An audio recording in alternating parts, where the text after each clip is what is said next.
Hello, and welcome to the show. It's Tony here, your host and everything leading women in tech over here at the Leading Women in Tech podcast. Today, I'm delighted to bring to the show Dr. Hayley Nelson. Dr. Hayley, as she likes to be called, is a neuroscientist, professor, and loves to talk about how our brains operate. In this show, we're talking about her life, how she got to the point of studying neuroscience rather than some of her other earlier ambitions, and actually how overcoming something truly traumatic actually led her down this path. And I just wanted to highlight that because I think so many of us allow our history to direct us in an unhealthy way. And Hayley is another example of how something truly horrendous can also lead you to the path to something good. And as she talks about, to a large extent, it's mindset. So we're talking about neuroscience, we're talking about neuroplasticity, and we're talking about mindset on this show. The conversations we had, I feel like we could have talked for hours. And I say that so much, but when it comes to how our brains really operate, what's going on, and all the stuff I'm always asking you to do, if you can understand why I'm asking you to do things, why certain things work, why other things don't, makes it easier to do that work, right?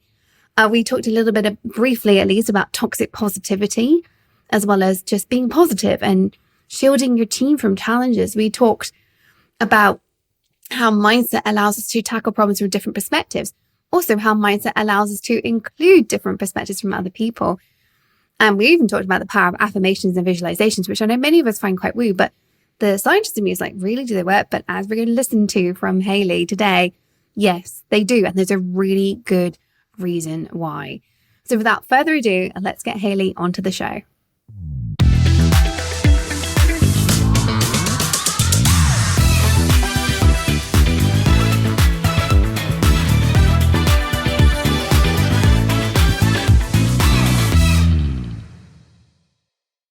Welcome to the show, Hayley. Thank you so much for having me, Tony. I'm really excited for this. I am seriously excited about this episode as well. For listeners, we're going to be digging into neuroscience, and neuroscience is a hobby topic of mine, I suppose. I know enough to be dangerous, as they say, and Hayley is here to put me right and to help us really understand how it impacts us as leaders. So let's start off with my question I ask everybody who comes on the show. Can you share with us your career journey, the highlights, those very important lowlights, and how you came to be passionate about helping people understand how our brain works so we can operate at that higher level? Absolutely. And I love that you are highlighting some of the lowlights as well, because I really feel like that helps shape us. Any kind of adversity really can help propel us forward. And that is absolutely part of my journey. So, yes, I'm Dr. Hayley Nelson. I am a neuroscientist and psychology professor. But above all else, I am a mom and a wife, and I wear all of those hats. But it started out, I would say, probably going into college, into the university setting. I had my blinders on. I was medical student all the way, and I didn't want to take anything that I didn't need to take that wasn't pre-med. And, but unfortunately, life happened, and I was actually sexually assaulted my first year of college. And I suffered some really traumatic situations where I had PTSD, I was depressed, I had a lot of anxiety, I didn't want to go to class. And out of my own curiosity, I wanted to take an intro to psychology course. And so I took it. And of course, it met my general education requirements and things like that. And it was, maybe within a week of that class, my mind was just, oh my gosh, this is what I want to study. This is what I'm passionate about.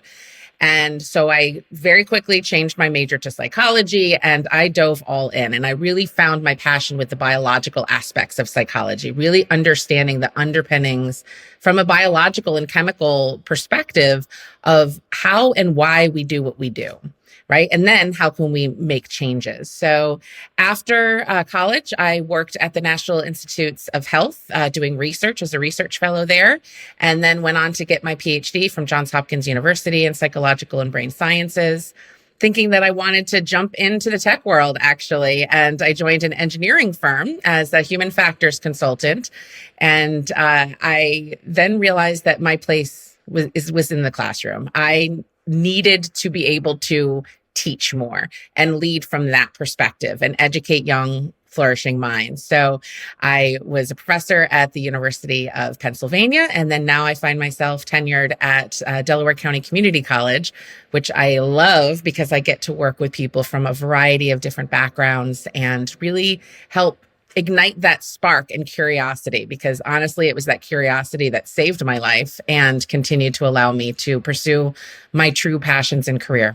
Oh, I love that story. I mean, I don't love how it started, but it's so bizarrely, maybe you can dig into this actually, bizarrely common how something that was a source of adversity, something horrific in your case, truly, truly horrific, and it should never happen, became a catalyst for something that you now have embraced. And I will say that maybe this might come across to you as a bit insensitive, and I'd love to hear your take on this, but live life with no regrets.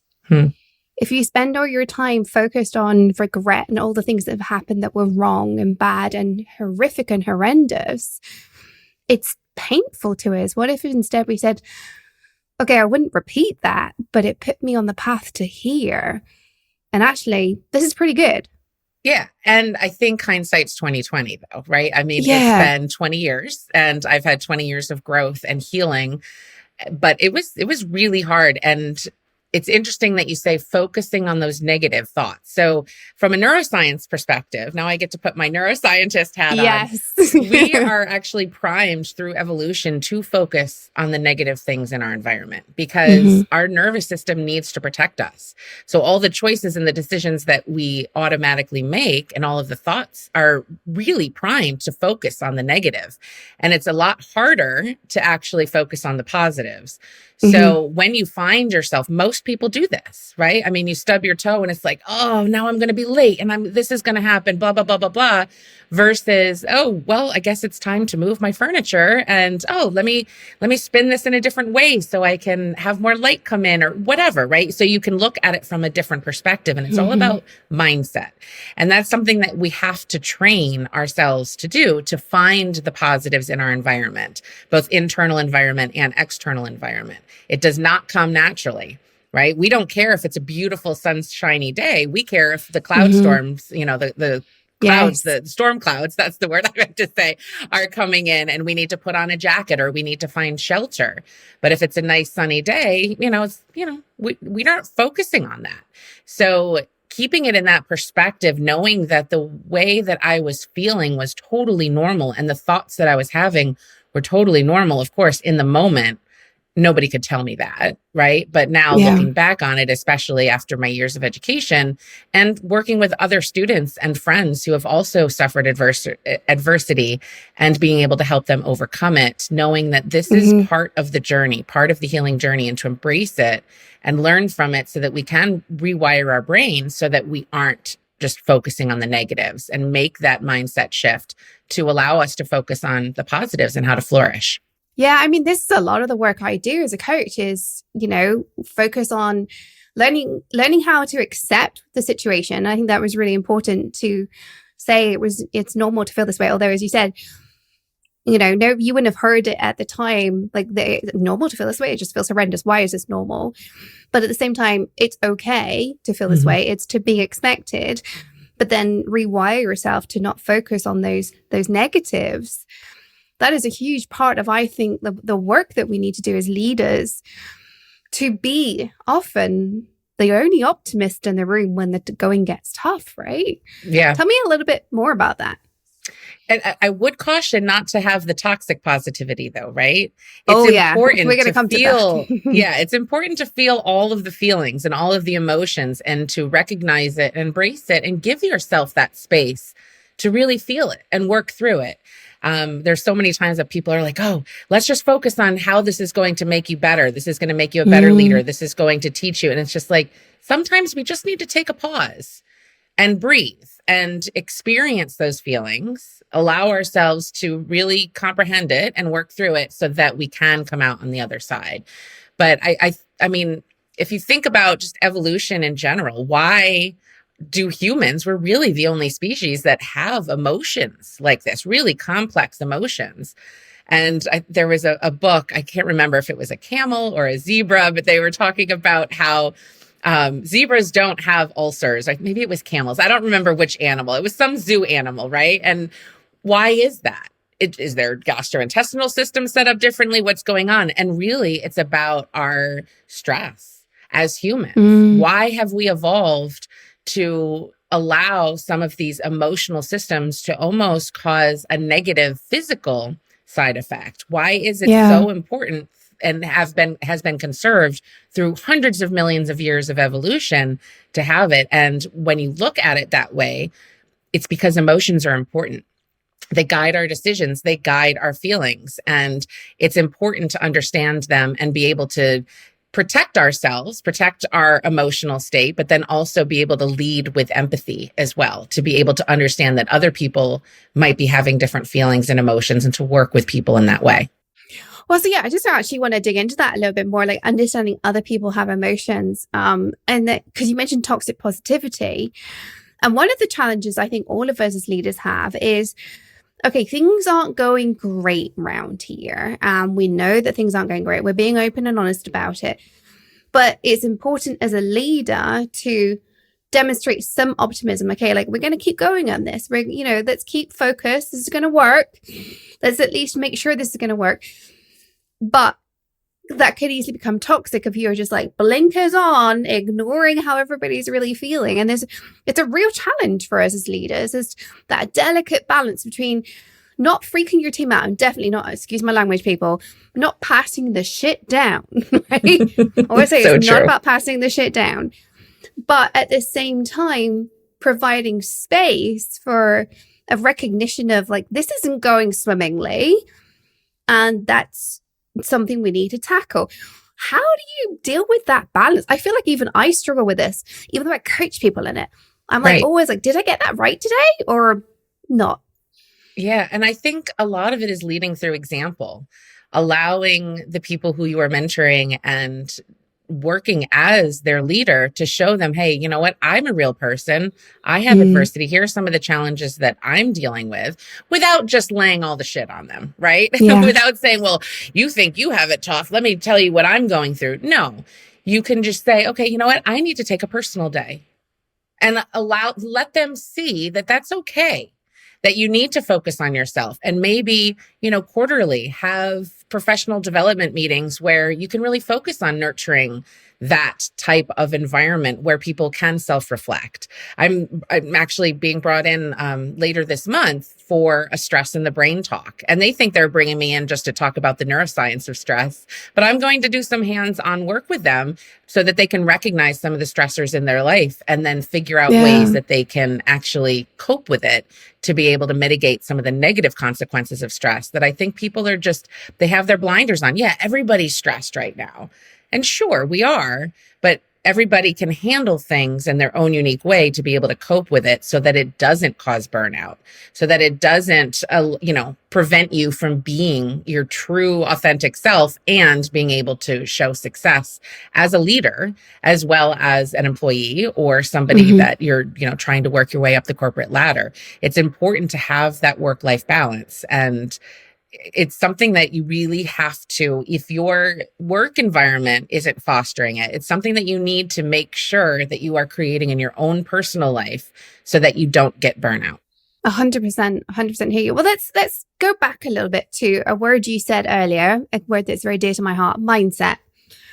I use this word on a pretty much daily basis, but I don't think it's really well understood. So can you tell us a little bit about what is mindset for the uninitiated? Why does it matter so much? And why does it have such a huge impact on our success? That's a loaded, multiple question. I know. I like to get them properly. Yeah, no, I love it. And it's interesting because a lot of people look at me as a neuroscientist and think, oh, well, she knows the brain. And I say, yes, I know the brain, but I also know the mind. And a lot of times people will use those terms interchangeably, but they are very different, right? The brain is the actual organ and the mind is everything else, right? That the brain allows us to do, how we think, how we process information. If you want to think of our human brain as an information processor, just like your computer, Sometimes it crashes. Sometimes it has a little, it needs to restart. And Mm-hmm. maybe the mouse isn't working. The Bluetooth isn't connecting, something like that. And we need to reset and we need to figure out a way to tackle that problem from a different perspective.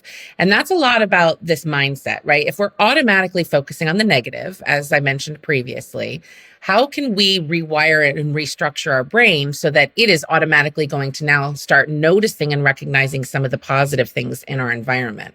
And as I mentioned, a lot of that has to come with, you have to be mindful of it, right? You have to actually be purposeful on that task because it's not going to come automatically.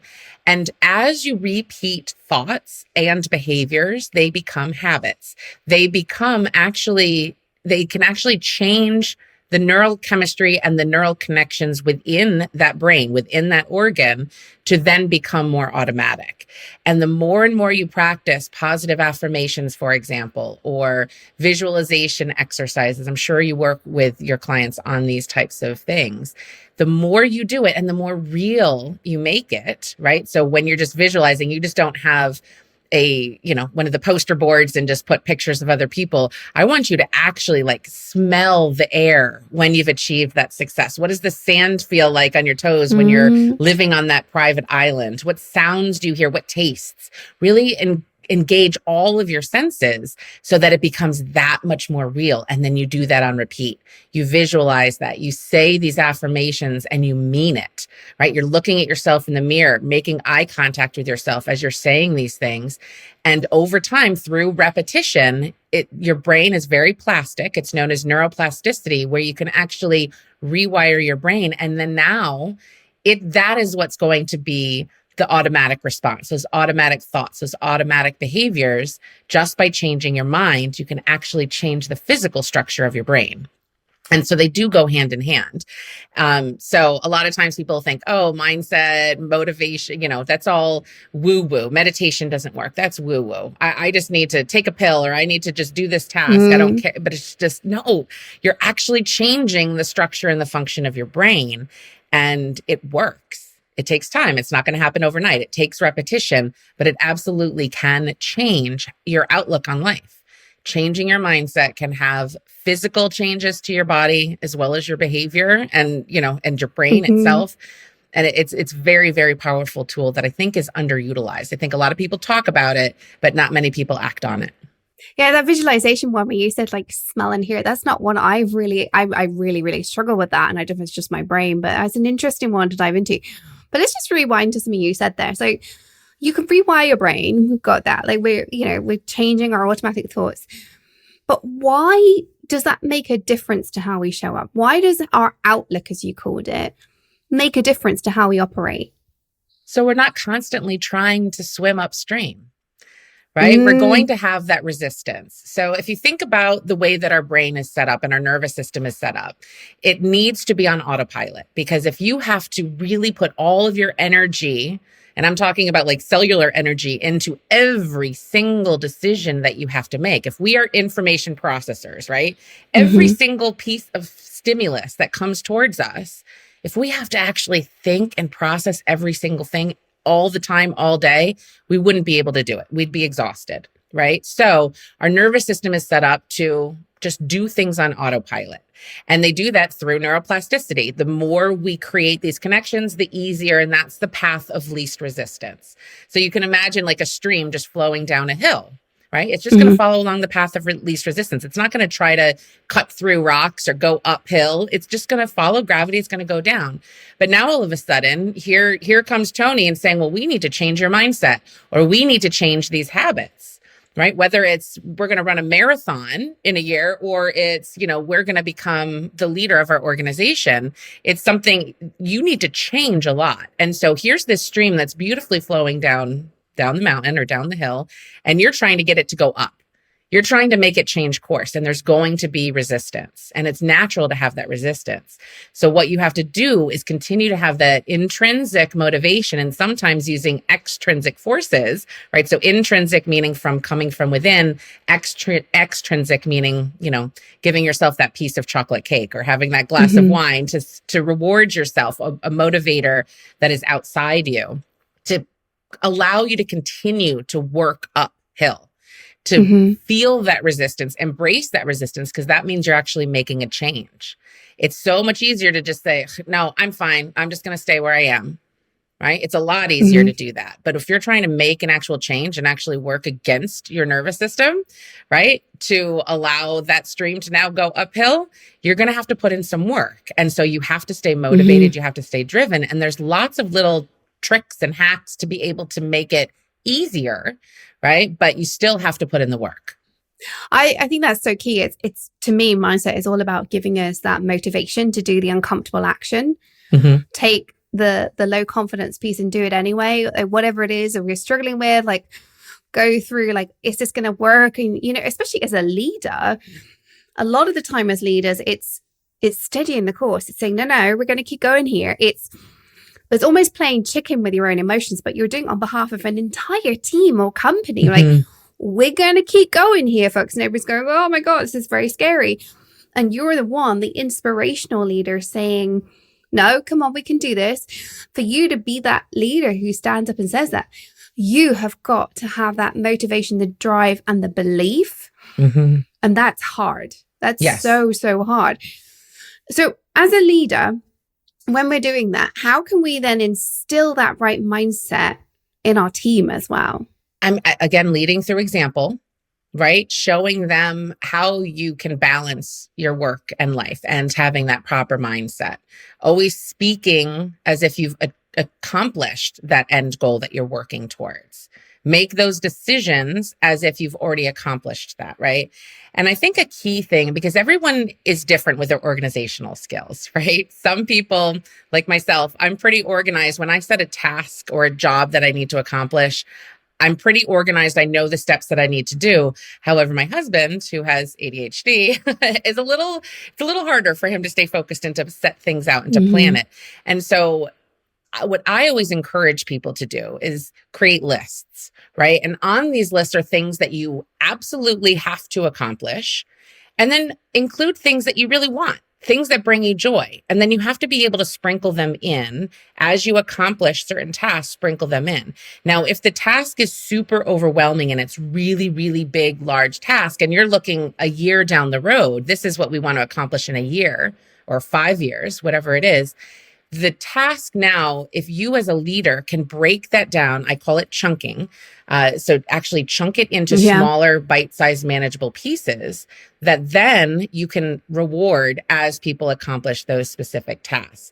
And what you can do is show people how to create their own calendar and start it just a week. Say, okay, what do you need to accomplish this week? And I want you to include things like, I need to go to the doctor's office. I need to take my kid to a football tryout. I need to, go get my hair cut, right? Whatever it is, but also obviously your professional tasks that you have to accomplish. And then really sit down and think, okay, which ones bring me joy? And which ones I really don't want to have to do. And then sit down and look at the things that kind of make you feel icky and say, okay, can I delegate this to somebody else? Can I teach somebody else how to do it? And it could be something around the house like laundry. I hate doing laundry. I can't wait until my kids do it up to my standards so that I could kind of just say, okay, you're in charge of the laundry, right? But now at work, if there's something that you really don't enjoy doing and you see somebody else, and it's not that you're just dumping the stuff that you don't want to do on them. These individuals might be eager. Oh my gosh, Tony recognizes me and says she trusts me to be able to do this really important task. And they'd be happy and honored to actually take over that task for you.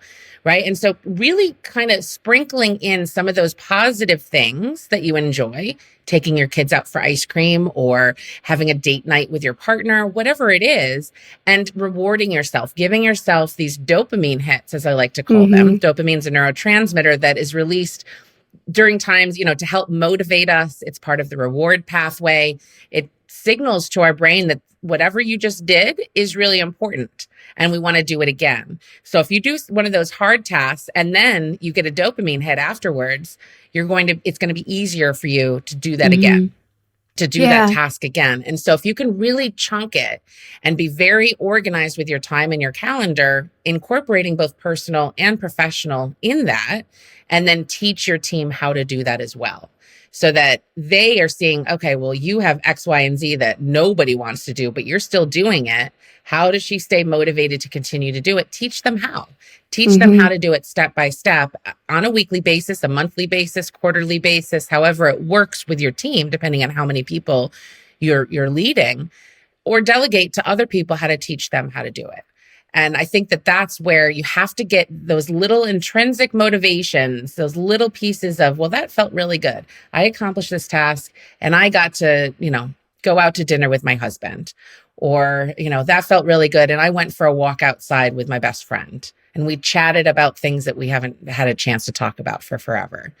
Giving yourself those little rewards doesn't have to cost money and it doesn't have to involve calories either, but to help keep you motivated and going. It's certainly something I'm a huge advocate of is I make a list of all the things I want to do or are full of pleasure for me in whatever form. And I will explicitly link doing that thing I don't want to do to getting to do that thing that otherwise I would just do that thing anyway. I want to make myself feel better. So I will go and eat that thing. I will go and watch some TV. I was going to buy myself a new handbag or a new pair of trousers or whatever. And I would have done that anyway, but instead I say, no, I'm going to do that because I've done this. Yes. And so it's not that I'm doing any more or something in my life, but I am making an explicit effort to link the pleasure with the thing I've just done that was hard and uncomfortable or unpleasant or I was resisting. And especially I'm a huge procrastinator, right? There's a reason why I talk about procrastination from the imposter syndrome angle so much, because that's me. Yeah. When my imposter syndrome flares up, it's procrastination that tends to happen. Some of the brightest minds are procrastinators. I would know, right? And so that to me has worked really, really well. And I know it works really well with clients, but sometimes it's really hard to get across to our team members, especially when it's like a lot of what's going on right now in the world of tech is we're not making enough money, layoffs are coming. There's, contraction in the workforce. We're still right-sizing from overinflating the workforce during COVID, I think, in tech. It's coming to an end, but it's still happening. And when there's that underlying disquiet, I know that a lot of people are really struggling with that. They have all these tools in their toolkit because we talk about them all the time. And yet it's not enough for that background, like, oh, crap, I might lose my job or... Right. And it impacts our productivity, which obviously then becomes the self-fulfilling prophecy where if we're not productive, the company doesn't do as well, et cetera, et cetera. How do we deal with that from the neuroscience perspective? So I think one thing that you mentioned is you're talking about the productivity, right? And I think far too often people are focusing on the outcome. And did you sell that? Did you land this client? Did you produce this piece of technology that is going to save the world or whatever it is, right? Did you make your company money? Everybody's looking at the bottom line. Whereas from a leadership perspective, it's actually much more productive to focus on the action, as you mentioned, Tony, right? Like if you have a task that you really don't want to do, and then you give yourself those things that fulfills you and brings you joy, that was based on the action. It wasn't based on the outcome. Right. And so I think that if that's a mindset shift from the leadership level of let's reward the effort, let's reward the action and not necessarily the outcome. The outcome will come with continued perseverance, with continued action, then you will get to that end result.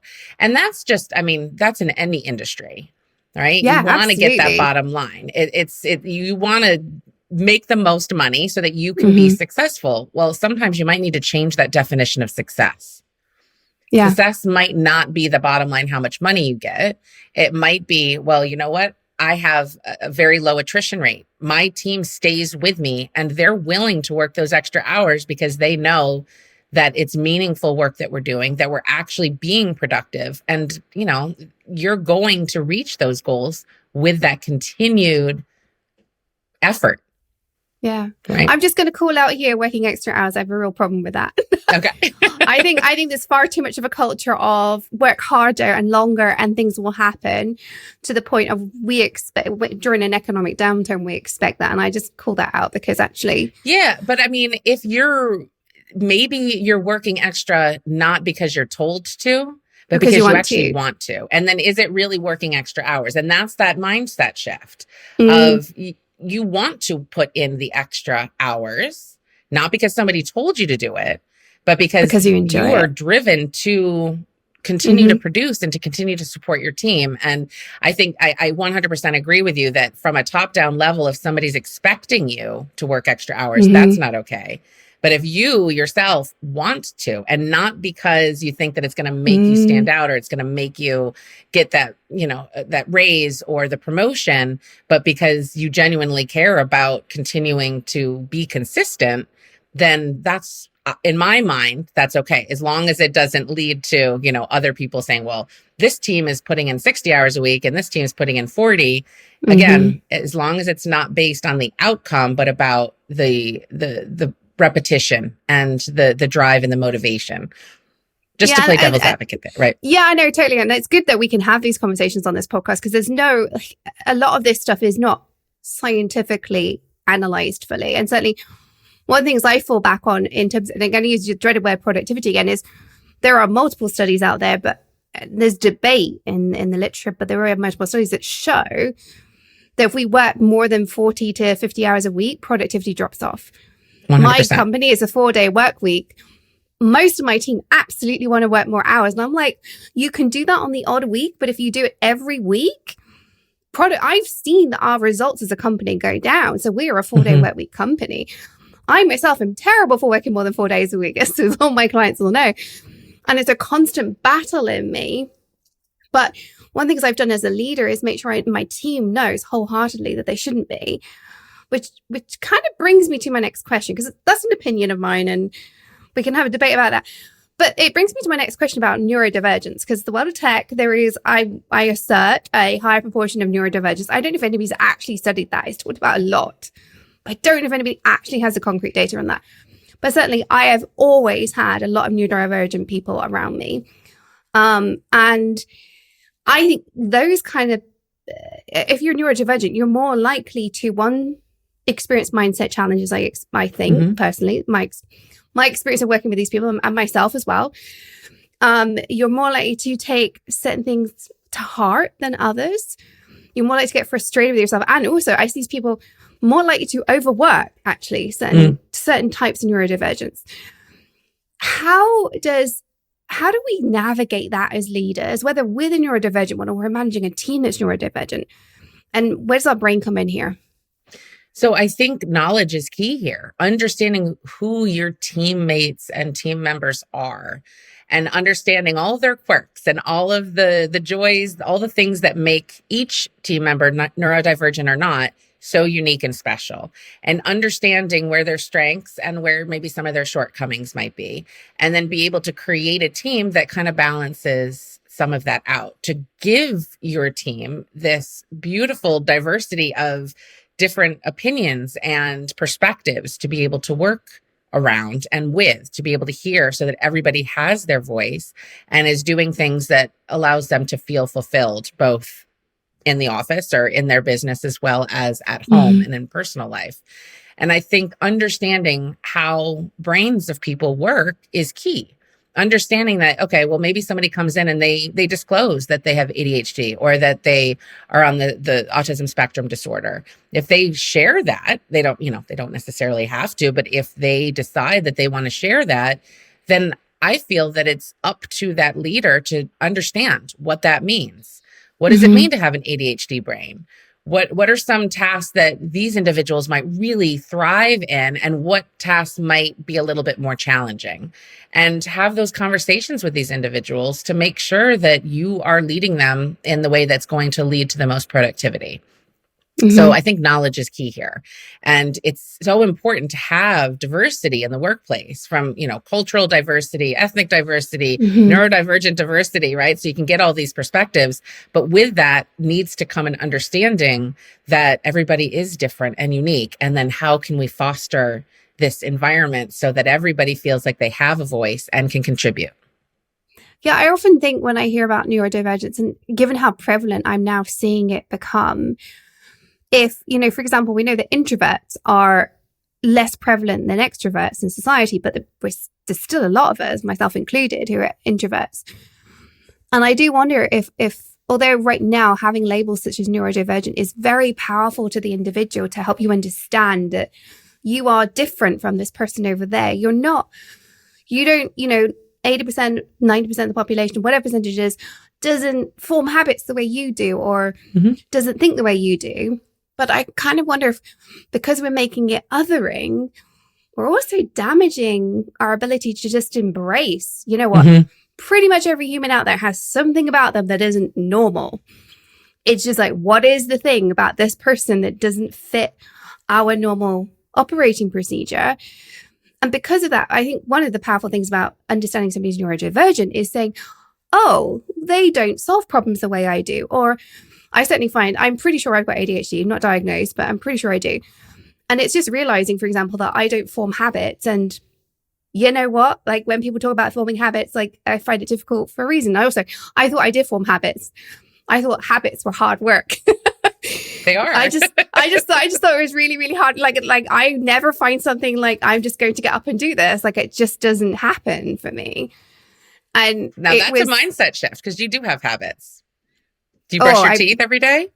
That is the only, I've actually had a long conversation with a couple of people on about this. And it is seriously, brushing my teeth is the only habit I have, literally. Well, there you go. So you can't say you can't form habits. You can. But it might be more challenging for you. Yeah. Absolutely. There's a really interesting one. I just wonder if part of what we've got to do as a society is shift our focus away from that person is different or I am different to this is my uniqueness and that's cool. And stop assuming everybody operates the same way because nobody operates the same way. Would you agree with that? 100%.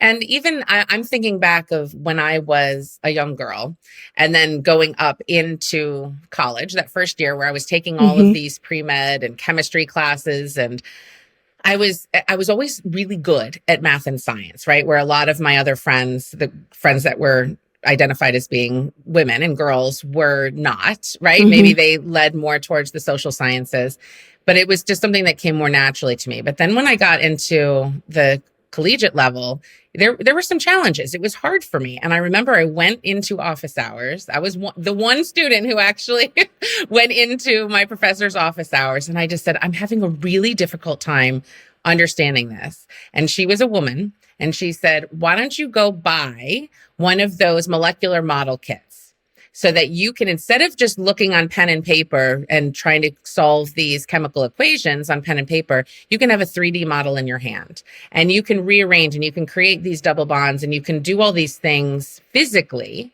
because for women, it is harder to mentally rotate in our minds, whereas for young boys and, men, it's easier. So instead of just saying, oh, well, it's hard for me and I can't do it and therefore I'm going to give up and I'm going to switch majors, let's look at it from a different perspective and say, oh, I can understand this. I just need to come about it and tackle it from a different perspective and a different way. I need to word the question, phrase it differently so that I, as a young girl going up into the sciences, I was able to actually understand what was being asked of me so that I could then produce what needed to be, to produce the answer to solve that problem and solve that equation. And I think that goes throughout our lives. Everybody's going to come in with our own unique challenges, whether we have a history of trauma, whether we have a history of substance use, whether we have something personal going on in our lives. And you don't know that when you meet somebody coming in that they just got in a fight with their sister and, there might be a little bit snippier. We have no idea. And so being okay with not everybody's going to do it the exact same way and that some people might need more time. Some people might need to have more direction with organizing their time and skills and, just being open to understanding that people come from a different perspective and we're all working towards the end goal of solving the problem, but being able to allow every voice to be heard so that you can tackle it from all of this beautiful diversity of different backgrounds and cultures and experiences, life experiences to understand how to problem solve that particular equation. I could talk, there's so much I want to dive into here, but we are running out of time. So let me ask you this. If there was one thing you want people listening to the show, the leaders listening to the show, to know about neuroscience to help them be better leaders, what would that be? I think the big thing is that a lot of times people think, oh, I'm damaged. This thing has happened to me and I'm depressed or I'm anxious, and they label themselves and they almost give up. Yeah. And whether if you're a leader looking at maybe people on your team who are struggling with some mental health conditions or mindset issues, challenges, right? Just know that change is possible, that our brains are so plastic and moldable that we can make changes. And it's important to continue to push people to want to be the best versions of themselves so that they're not just showing up to work and doing the tasks and then going home and they're miserable, right? And they don't like you and they don't like coming to work. It's just they're on that cycle. But understanding that with all of these unique challenges and uniqueness that makes each one of us human, there is this potential for growth. And each and every one of us, every single brain has the potential to change. And it's just being able to allow them to do that and to guide them to achieve it. That's beautiful. I do believe every single one of us can change. Absolutely. And I just think we just need to be patient and be aware, but also then embrace who they are today. I love that so much. Let's move on to the quickfire round. Some of my favorite questions. What is the worst piece of advice you've ever been given? This actually came from a male colleague during my dissertation work. And he said to me, oh, you should wear glasses during your defense because you'll just look smarter that way. And it was all about my appearance. And I took it to heart and I did that. And then afterwards, I felt ashamed. And I said, well, this is who I am. I don't need to pretend to be somebody I'm not so that people can take me seriously. And it's one of those things that I always advise my students and other people in my life that, yes, you want to present yourself professionally, but don't listen to the advice of other people who really don't have your best intentions at heart. And so I think that was the worst piece of advice, was caring more about my appearance so that people would take me seriously instead of just speaking and blowing their minds with my knowledge and professionalism just by being who I am. Oh, 100%. I'm sorry that happened to you. I feel okay. like I say it made me every a stronger time. Person. Right. And that's the cool thing. It breaks my heart every time I hear those kinds of stories. What is the best piece of advice you've ever been given? Just to keep trying. And I think we touched on this today, this adversity. Yeah. I think we all have had adversity in our life, and to know that it will get better. And to know that at the end of our lives, all the good balances out with the bad. And at the end of our lives, we will have this beautiful balance of both struggles and triumphs. And so when you're in those low lows, to really know that it's going to be okay and we can get through this, and to reach out for help if you need it. Yeah. Do not be afraid to ask for help. 100%. 100%. What is the most recent movie you watched? Well, so my husband and I had a rare date night, which doesn't happen too often, but we did. And we went to see One Love, the new Bob Marley movie that's out. We saw it in the theaters, and now I'm so glad that it's streaming, so we get to watch it again. I have a special place in my heart for Jamaica and the Jamaican culture, and I've vacationed there many times, and it was just a lot of fun to be able to go there and listen to some great music and to see a lot of the behind the scenes things of this beautiful mind of Bob Marley and how he created his music and made political standpoints and stood up for what he believed was right. And it was a great movie all around. So that was my most recent movie, and I give it 2 thumbs up. Fabulous. Okay, mindset tip. At the end of every episode, I love to offer a mindset tip. Obviously, this whole thing has been to some extent about mindset. What would be your favorite mindset tip for a woman in tech leader? I think this idea that we talked about with the visualizations and affirmations, to make it a point, put it in your scheduler, put it on your phone to say, okay, this is going to be a mindset moment. And if you need to, there's plenty of apps out there that you can download for, guided meditations and guided visualizations and guided affirmations to help you until it becomes automatic. But really focus on starting that right there. And some people enjoyed the journaling aspect of it. There's something about pen to paper that really ingrains it into our nervous system and into action as well, to script it out. And I think that if you can make a point of doing these things, you'll be surprised how quickly things start falling into place, and how the changes, the universe almost, without getting too woo-woo, right? Things just start happening when you come into them in a different mindset. So it's worth the 5 minutes at the end of the night. It's going to help you fall asleep. It's worth it to just try. So just try it and see what happens. It's definitely not going to hurt you. That's for sure. Oh, 100%. I would absolutely agree. It doesn't hurt you. You might as well try. Yeah. How can people connect with you and find out more? Because it's been mind-blowing today, Hayley. How can we find you? Mind-blowing, right? With pun intended, I hope. Absolutely. Yes. So I am all over social media. So you can find me on LinkedIn and Instagram, TikTok. I'm all over there. It's my handle's at Be Well with Dr. Hayley. But the easiest way to find me is on my website through the Academy. I'm a founder of the Academy of Cognitive and Behavioral Neuroscience, where I offer consultations and courses and a whole curriculum to certify individuals in cognitive and behavioral neuroscience. So if that interests you at all, I would love to speak with you more about it. And so on my website, which is academyofneuro.com, you can contact me directly there or sign up for my newsletters, things like that. That's probably the easiest way to find me and to learn more about how you could work with me. Fabulous. Oh, thank you so much for sharing your words of wisdom today, Hayley. This has been a great conversation. Thank you so much. Is there anything that you would like to leave the audience with today? Just to, I don't know, I maybe just lead today with a smile on your face. There's a lot of this research on facial feedback, and putting that smile actually can boost your mood.